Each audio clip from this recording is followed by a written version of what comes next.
Guardate che giornata stamattina, sabato 18 novembre.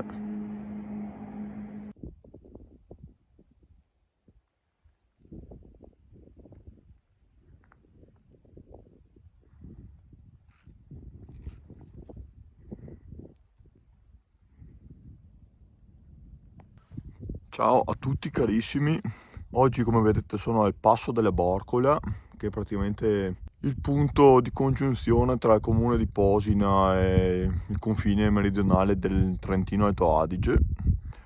E destinazione di oggi è il Monte Maggio, dopo comunque passando si arriva anche alla Borcoletta.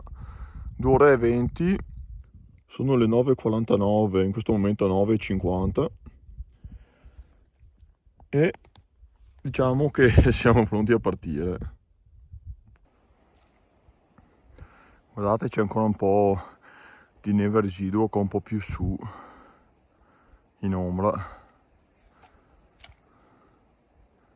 Qui siamo arrivati al relitto dell'autocarro Fiat 666N7, stra-abbandonato al suo destino come questa casa, non so neanche come definirla. Oltre che relitto storico, adesso è diventato anche utile per l'identificazione del sentiero CAI. Guardate intanto la casa nel suo lato sud.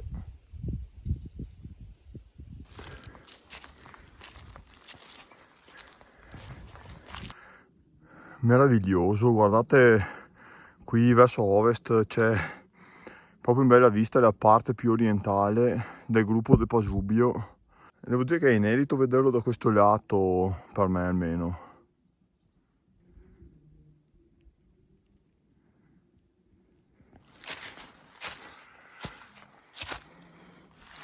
Guardate che bel passaggio qua.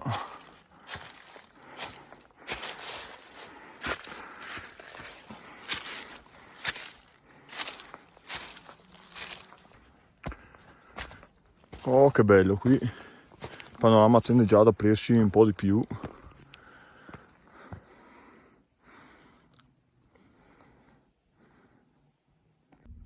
Guardate che bello questo sperone di roccia che ho appena passato. Tanto in sottofondo si può sentire il suono del rally Città di Schio. Guardate che sentiero strapanoramico.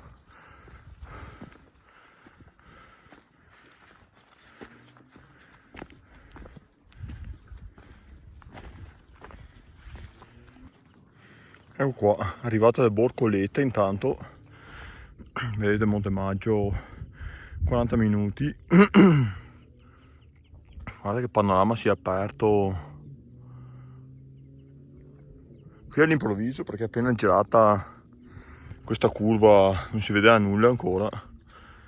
Tanto c'è già neve qui davanti, spettacolare al punto giusto.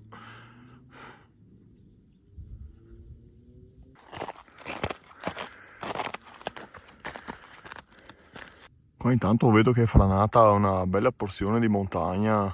Vedete i pini mughi delle su sono franati giù qua. E guardate il sentiero interrotto e improvvisando un sentiero qua sotto. Attenzione perché vedo spesso frane ultimamente, dopo le piogge assurde delle settimane scorse.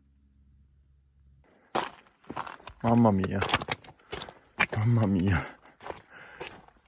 Dire che spettacolo non rende assolutamente. Porca miseria.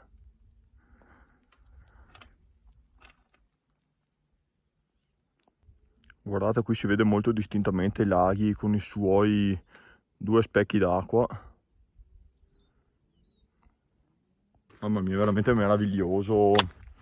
Dopo non riesco mai a capire se nel video rende abbastanza quello che provo appunto ammirando questi panorami o se sembra tutto finto. No, credetemi, è tutto autentico, altro che finto.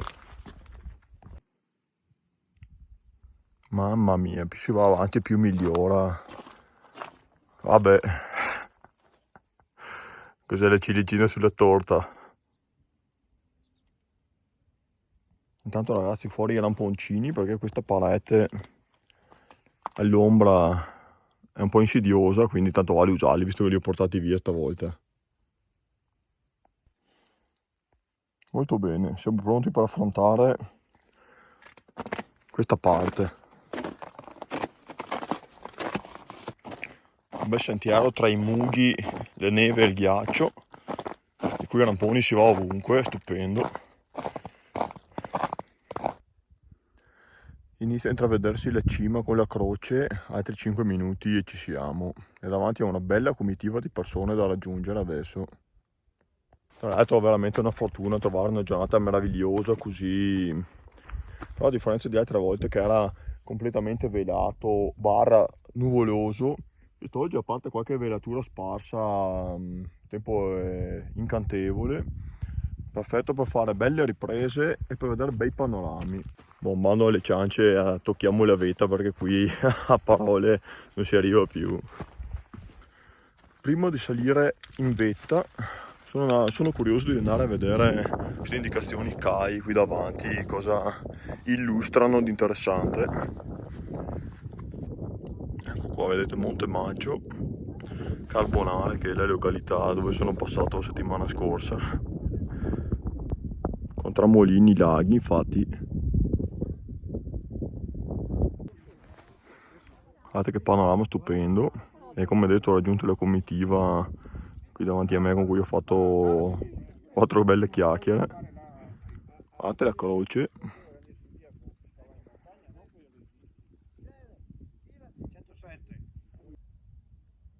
Vogliamo parlare del panorama in sé, guardate, beh, Cima Portoli ormai non mi stupisce più di vederlo da ogni angolatura.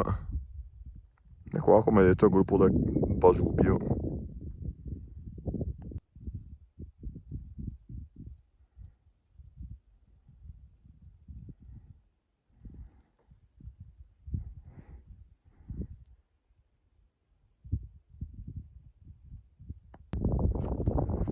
Quasi mi perdevo questa trincea semi nascosta.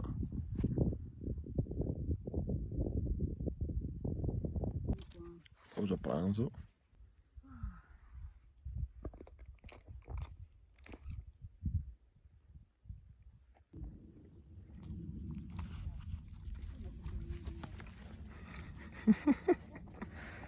La furbetta.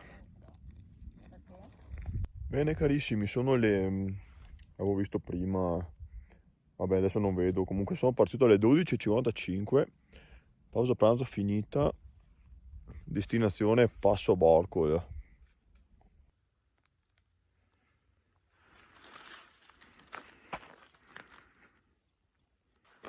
Veramente splendida, una mulettiera vista panorama, montagne, vallate così.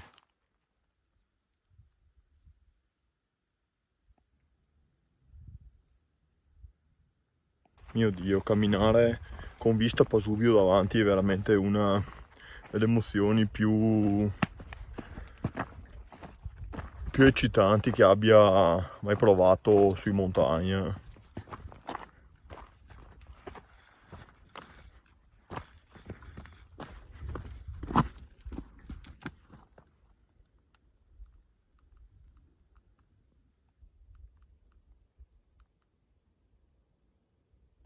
Cominciamo a tirare un po' di somme, direi che questa escursione in rapporto alla vicinanza diciamo ha regalato scorci panoramici spettacolari che sicuramente non mi aspettavo. Vedere il Pasubio così da vicino, vedere il becco di Filadonna, vedere la conca del Toppiano, il Summano, non so, oggi veramente posso dire di essere soddisfatto perché mi sono goduto veramente il panorama.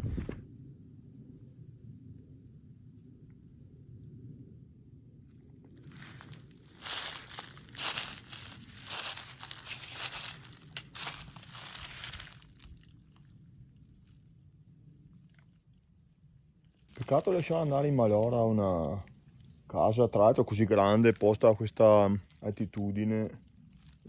Ci sono gli abeti che cascano sul tetto. Peccato, almeno averla demolita, vabbè. Ecco qua, sono quasi arrivato alla macchina. Oh, non sono ancora le 15 e sono già quasi da solo praticamente. Qua la gente va via molto molto presto.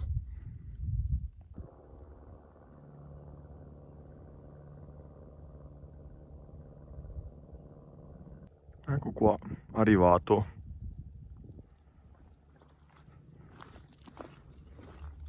Ecco qua, dopo aver guardato tutti i dati di Komoot, dove ho appunto fatto partire la traccia che dopo caricherò a casa, aggiungendo le foto e tutto. Dunque, allora, la lunghezza dell'escursione è di 9,95 km partendo qui dalla Borcola, il dislivello di 640 metri, la tempistica è un po' sfarfallata perché appunto non ho ancora capito se calcola in movimento o cosa, perché ho visto solo 2 ore e 34, quindi c'era sicuramente qualche parametro particolare. E io direi che alle 14:45 qui del passo della Borcola in escursione con Jacopo Tessari vi saluta e vi rimanda alla prossima escursione.